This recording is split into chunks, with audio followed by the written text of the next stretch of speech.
Pabst presents The Great Gildersleeve. The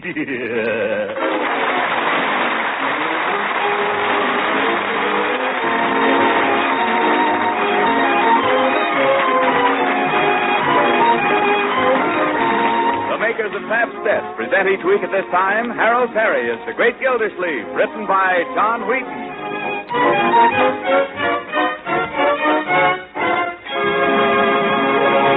We'll hear from the Great Gildersleeve in just a moment.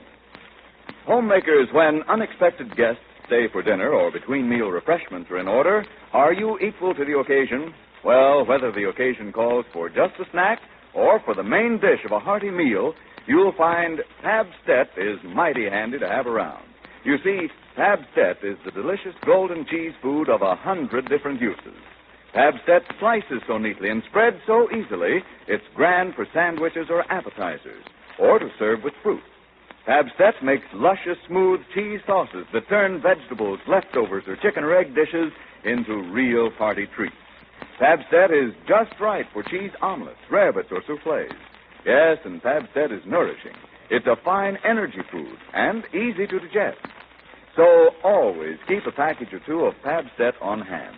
Whether your dealer has it in the convenient round, flat package. Remember, just ask for Pabst. Pabst-ETT. Pabst, the delicious golden cheese food of 100 uses.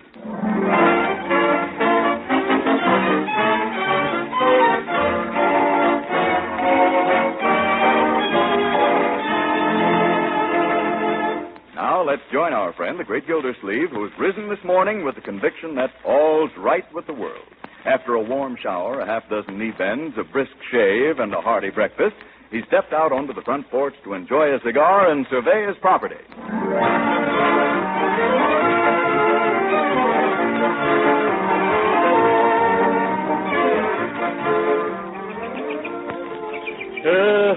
October. I tell you, Marjorie, there's no finer month in the year. Just breathe that air. It's wonderful. Feel that nip in it. Makes you want to get out and do things. Doesn't it, Leroy?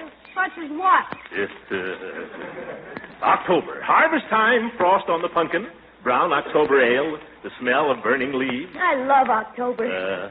Look at that maple tree in Mrs. Ransom's yard there. Like a beautiful painting. Uncle Mort, I believe you'd like any kind of a tree if Mrs. Ransom was sitting under it. She is? Where? I was speaking figuratively. Oh.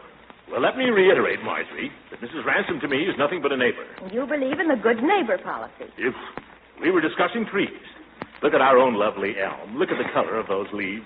Oh, it's glorious. Yeah, and you know what's going to happen to those leaves? They're going to fall on the ground. That's the first law of nature, my boy. Yeah, and I'm going to have to rake them up. That's the second law.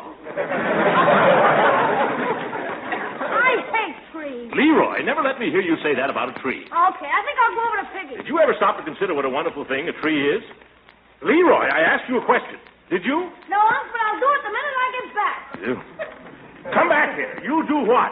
What you said? You weren't listening. I'm listening, Uncle. His Piggy's waiting for me. We're going to dig a fort. You dig a fort? You can do plenty of digging right here, Leroy. Just stick around.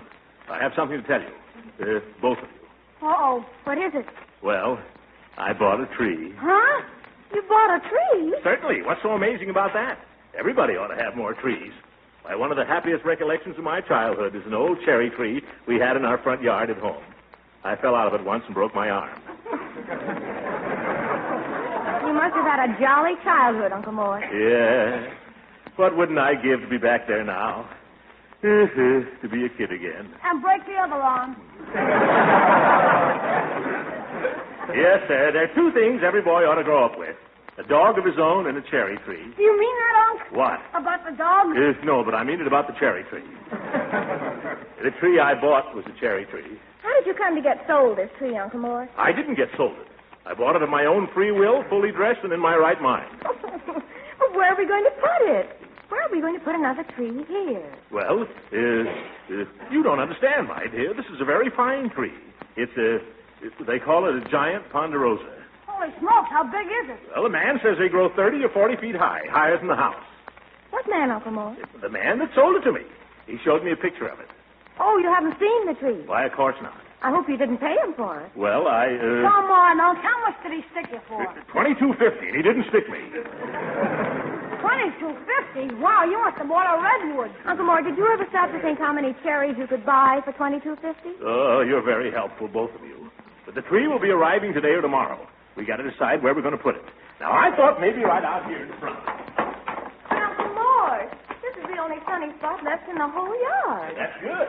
Cherry trees need sun. It'll give us some nice shade out here. We can hang a hammock under it. Hey, that wouldn't be bad.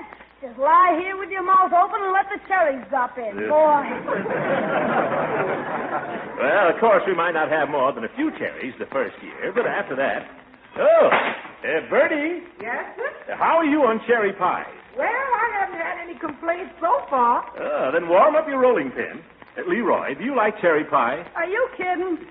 Then get the shovel. Oh, I like coconut custard better. Get the shovel anyway.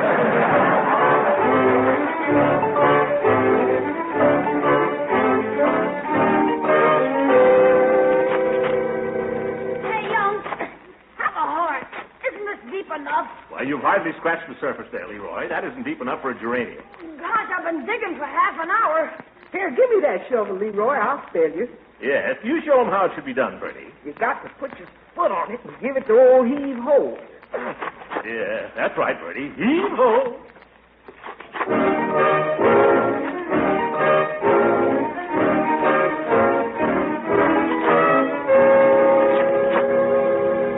Heave-ho, Bertie. Heave-ho. You're doing fine.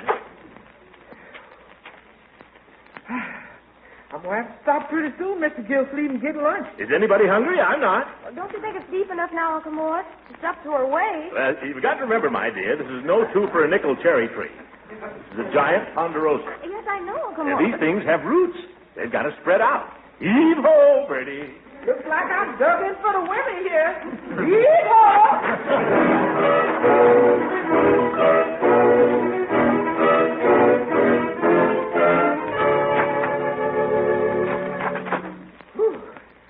Leroy, am I spelling you or you spelling me? Yes, Leroy. While you're resting, give Bertie a hand there. I don't want to suggest anything, Unc, but how are you with a shovel? I'm saving myself, Leroy. So I noticed. I'm saving myself for the hard work. We got a long way to go yet. These giant ponderosas, you know. Heave-ho, my boy. But it's up to my chin, Unc. Chin up, my boy. Heave-ho.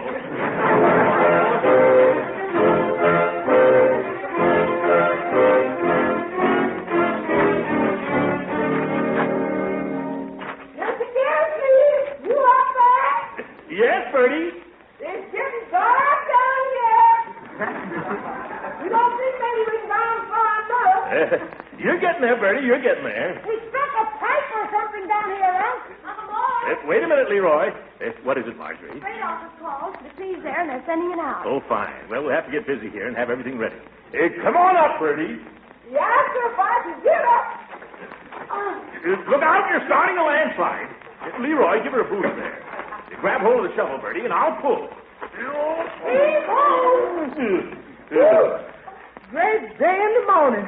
I sure am glad to be out that hole in the ground. Now give me a hand, Unc. Okay. 1, 2, 3. Oh, yeah. There you are. Thanks, Unc. Now, Leroy, while you're resting, I want you to take that shovel.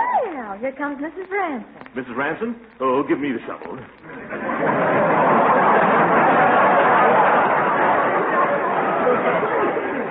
Don't tell me you're going to break down and go to work, Unc. Go dig your fork, Leroy. Give me the shovel. Good afternoon, Mrs. Ransom. Lovely day. Just glorious. Hello, Leroy. Hiya, Mrs. Ransom. Marjorie, honey, you're looking just sweet. Thank you. Just doing a little landscaping here. I saw you out the window, and I declare to goodness I was just consumed with curiosity, so I came right over willy-nilly. Well, glad you did. Where's Willie? Careful, don't fall in that hole there. Oh, why, Throckmorton. Mr. Gildersleeve, did you go and dig that great big hole? Well, I had a little help. A little, he says. Well, it's a lovely hole. But what are you going to do with it? Make a swimming pool? No, we're going to plant a tree. A tree? Oh, Throckmorton, then you did remember. Sure. Remember what? Oh, what we talked about under the maple tree the other night. Oh, that.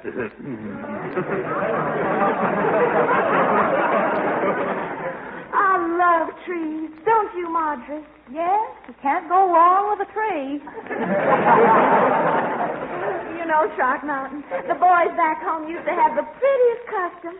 They used to carve the girls' initials in the trees. Sometimes they even put a heart around them with an arrow through it. Silly, isn't it?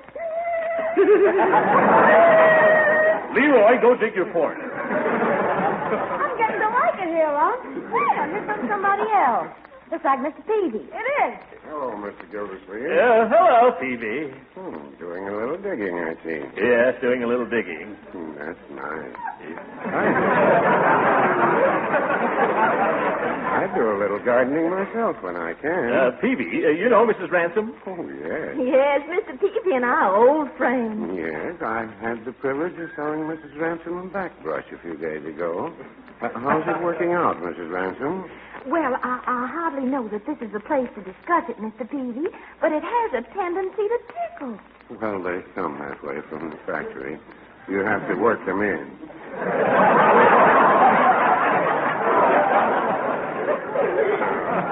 Mr. Stevie and I have one of those brushes. We've had it almost 10 years, and we think the world of it. We wouldn't part with that brush for almost anything you could name. Yes, well, I'm glad you're happy with it. Hey, Unc, here comes the old goat. Leroy, that's no way to talk about Judge Hooker. Hello, Gildy. Hello, you old goat. Mrs. Ransom. Oh, my, this is an unexpected pleasure, Judge. Hello, Leroy, Marjorie, Hello. Phoebe. Quite a little gathering. What's going on here? Mr. Gildersleeve is having a tree planted. Well, what is this, Arbor Day? I wish I could stay for the ceremonies, but I've got to tend to my marketing. Oh, must you go? Yes, but when I come back, I expect to see a shady bough right where that hole is. Goodbye now. Goodbye, Mrs. Ransom. Goodbye, Mrs. Ransom. Goodbye. Goodbye, Mrs. Ransom. You can have the shovel back now, Leroy. What's the excavation for, Gildy? Are you going to plant this tree or bury it? No. What kind of a tree is it? It's a cherry tree. Any objections? No. Of course, they don't live very long, but it'll probably live as long as you will. Listen to me, you old goat. A cherry tree was good enough for George Washington, and George Washington was good enough for me. You tell him, Unc. Why, every house in this country ought to have a cherry tree. I hope this tree will be an inspiration to you, Leroy, to follow in the footsteps of George Washington. Do you understand what's expected of you? Yeah, you want me to chop it down? You know.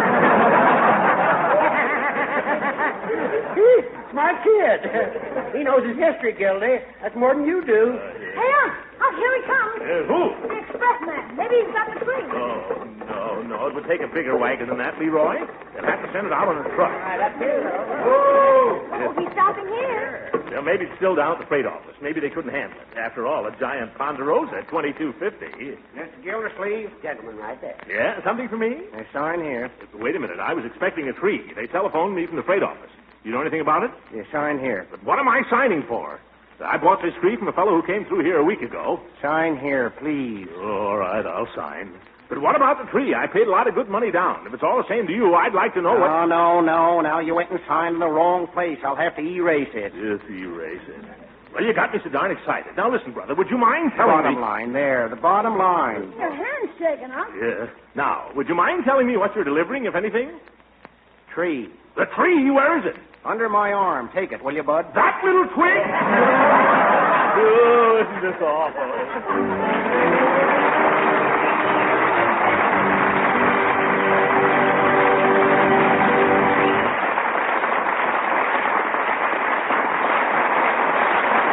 Great Gildersleeve will be with us again in a few seconds. But first, you homemakers have a big job to do these wartime days. Yes, your job is to see that your families get the foods that help make them strong. So you'll want to know about a food that adds extra nourishment to meals in any number of easy, appetizing ways. That food is Pabstet, the delicious golden cheese food of 100 different uses.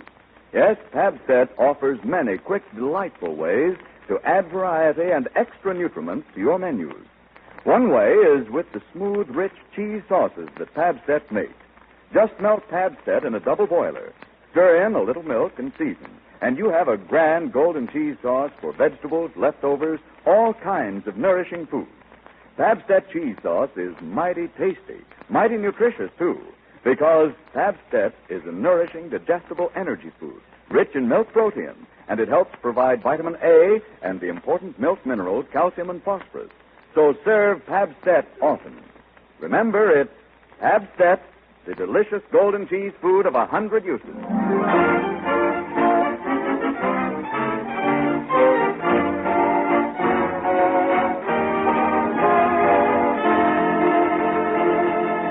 Now let's get back to the Great Gildersleeve and his cherry tree.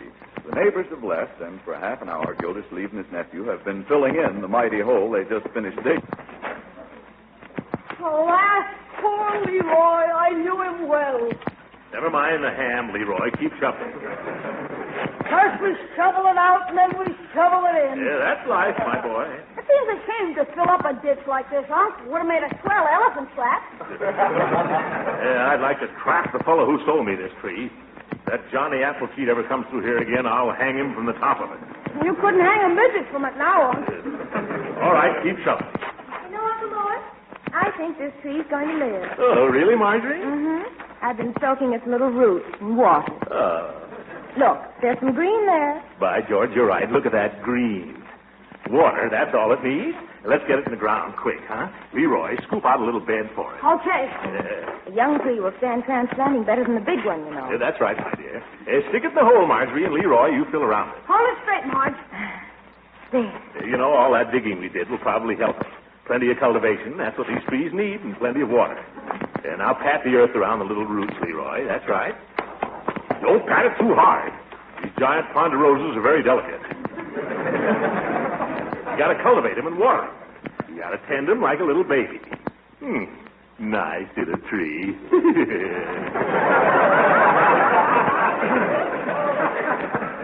Maybe we ought to take it in the house nights to keep it warm. Very funny, Leroy. Go get the hose and drag it over here, will you? We've got to give this a good soaking. Don't you think we ought to use a medicine dropper? A minute. Go get the hose. Okay. Oh, they just like to kid you, Uncle Mort. You are funny, you know. Oh, you too. Let them laugh. We're lucky to get a tree like this for $22.50. Hey, out the hose! Well, drag it over here. I can't. It won't reach. This is as far as it'll go. Oh, well, turn on the water. We'll squirt it from there. Here, give it to me. You go turn it on. And don't squirt it too hard, Uncle Mort. You'll knock the tree over. Go ahead. Turn it on, Leroy. It's on. Stand back, Marjorie. Here it comes. Uh-huh. Turn it on all the way. I got it turned on as far as it'll go. Oh, look at that. Is that guy next door taking a bath again?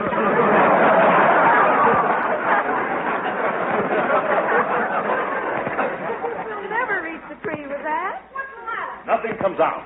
Look at that dribble. Oh, you can make it go farther than that. Stick your thumb over the end of it, Unc. Well, I'll try it. Oh! Leroy, you knew it would do that. You didn't have to squirt yourself in the face with it, Unc. I'll wipe you off, Uncle Mort. Yes, never mind. By George, that's the last straw. That's Summerfield for you. You try to plant a tree, you try to beautify the place for a little, and then what happens? No water. Bertie's been complaining about the pressure all summer. Well, she should. The water situation in this town is a disgrace.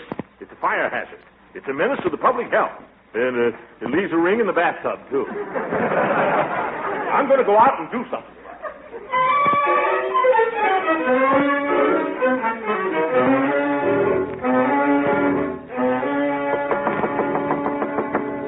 Come on, Hooker, open up. I know you're in there. All right, Gildersleeve, what do you want? I'm very busy. Judge, have you used any water lately? I never touch the sun. You come all the way down here to ask me riddles? I mean it. I'm serious. We can't get any water at my house. We can't get any pressure. It's a disgrace. Well, don't complain to me. Complain to Clanahan. He's the water commissioner. What's the use of complaining to Clanahan? He just sits down there at the waterworks on his fat salary playing pinochle. While the town goes dry. The man can't even plant a cherry tree. Don't holler at me. I don't play pinochle. That's nothing to do with it. You might at least ask a visitor to come in and sit down, Hooker. I don't want you to come in, and I don't want you to sit down. I'm busy. Now, Judge, look. I've written a letter to the Indicator Vindicator about this situation. You have. And I'd like to read it to you. No. I'm positive it's a fine letter, Gildy, and you must be sure to send it to the newspaper. But if you want to get action with a politician like Clanahan, you'll have to get out and blast. Blast? What do you mean, Judge? You want to get up a petition. Go around and get people to sign it. A petition? You're right. In the voice of the people. Oh, that's wonderful, Judge. I'll get up a petition that'll blow his ears back. I'll write a petition that'll go down in history with the Missouri Compromise. Or was it the Mississippi?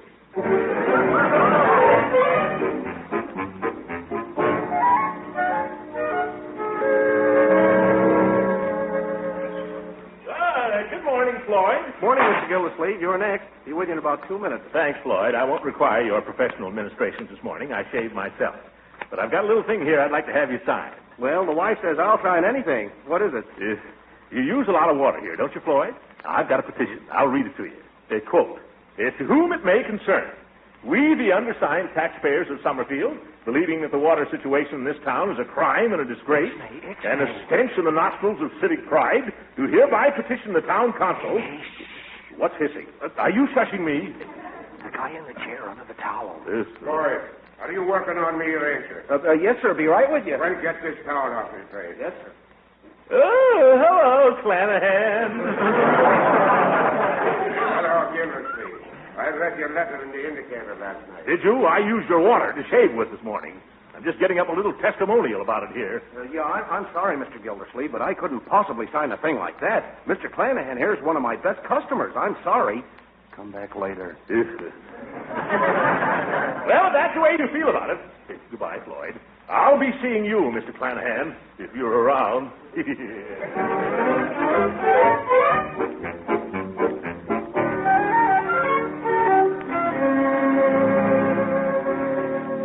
But, Peavy, you know yourself the water in this town isn't any good. It's not even fit to bathe in. Well, no, I wouldn't say that. I bathe in it regularly, so does Mrs. Peary. All right, it's fine to bathe in, then. Well, no, I wouldn't say that either. It's a little slow coming out of the tap, and it's kind of brown, and it has a peculiar taste. Well, in other words, it's pretty bad water. Well, no, I wouldn't say that. Look, Peavy, I'm not asking you to sign the Magna Carta. It's just a little piece of paper asking for water. I understand. Peavy, out in my yard, I've got a little cherry tree. A little tiny cherry tree, pushing its tender shoots up through the parched earth, crying for water. Are you going to deny that little treelet life? Well... Sign here.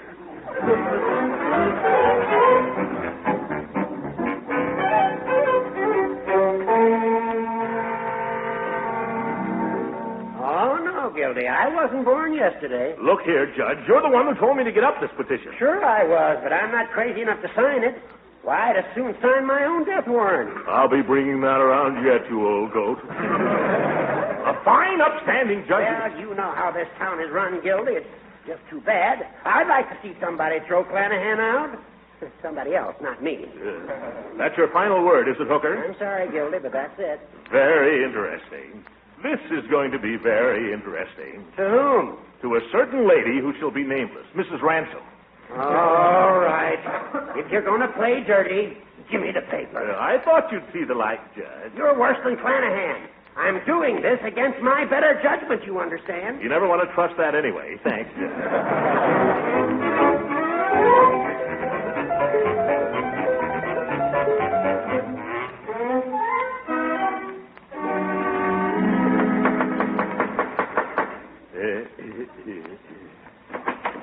Throckmorton. Come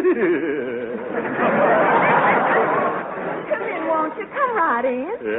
Now, don't tell me you've gone and brought me something again. Well, not exactly.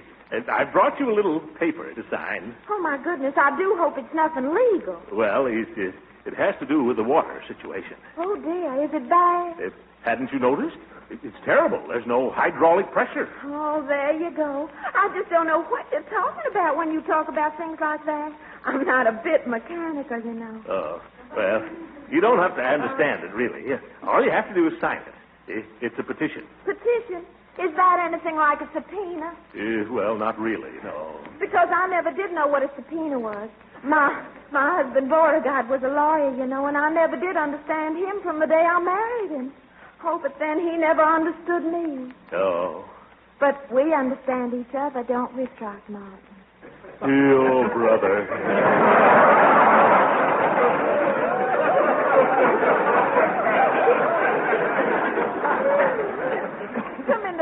dollar, won't you? Now, let's don't talk about petitions and pressures and chemistry and all that. Let's talk about us. Oh, well, I'll tell you. I've got to get this petition in before the meeting of the town council tomorrow. Oh, pooh. All you men think about is business. I know, but let's get it signed first, and then we can go on from there.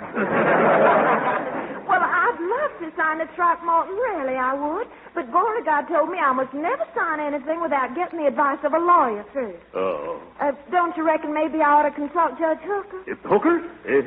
No. Frankly, I don't think the judge would understand about this. You don't? No. You see, this petition, it all started with that tree I planted. Our tree, Leela. Our little tree. Oh, Throckmorton, you're sweet. I'll sign it. I'll do anything you say. Wait. Here's my pen. After all, you're my air raid warden. I guess that makes it legal, doesn't it?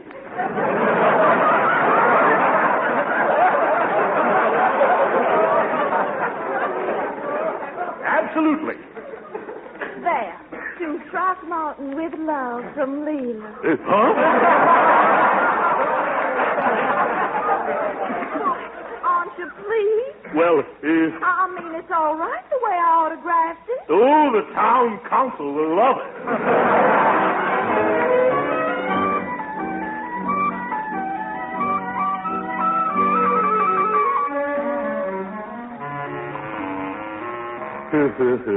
With love from Leela. What's that noise? What time is it? It's only 6 o'clock. What's going on out there? Hey, wake up. Leroy, what's that racket outside? There's a gang of men digging in the front yard. In the front yard? Who told him to do that?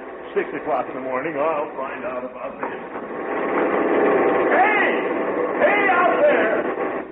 Oh, it's you, Clanahan. What do you think you're doing? You complained about the water, didn't you? Certainly I did, and I'm going to complain about it again. You said you wanted action, didn't you? Certainly I did. Well, you're getting it. Wait a minute. Where's that tree that was there? What tree?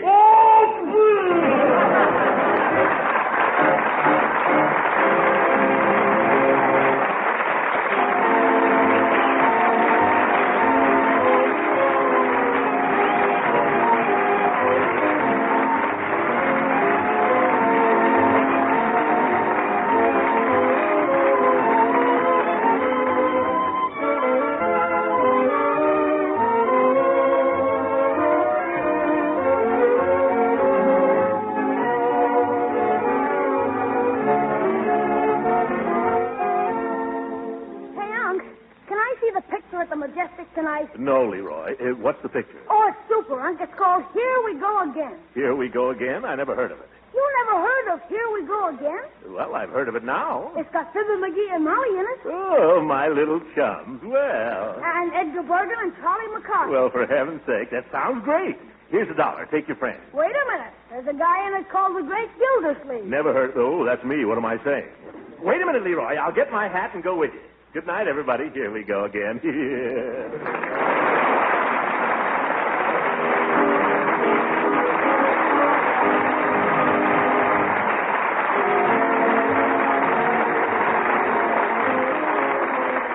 music heard on this program was composed and conducted by Billy Mills. This is Frank Bingman speaking for the makers of Tab Set and inviting you to be with us again next week at the same time for the further adventures of the Great Gildersleeve. A word for all you thrifty women who are trying to keep the food budget on an even keel. The product called Kraft Dinner is just your dish. For Kraft Dinner gives you the economical way, the quick way to make delicious macaroni and cheese. Fluffy, tender macaroni, drenched with cheese goodness. With Kraft Dinner, you make it in just 7 minutes cooking time. You see, every Kraft Dinner package contains a special fast-cooking macaroni and an envelope of Kraft grated so you can sprinkle in the cheese flavor in a hurry. And say the family will go for this thrifty, speedy macaroni and cheese. They'll tell you it's as good as any you ever baked in the oven the old-fashioned way.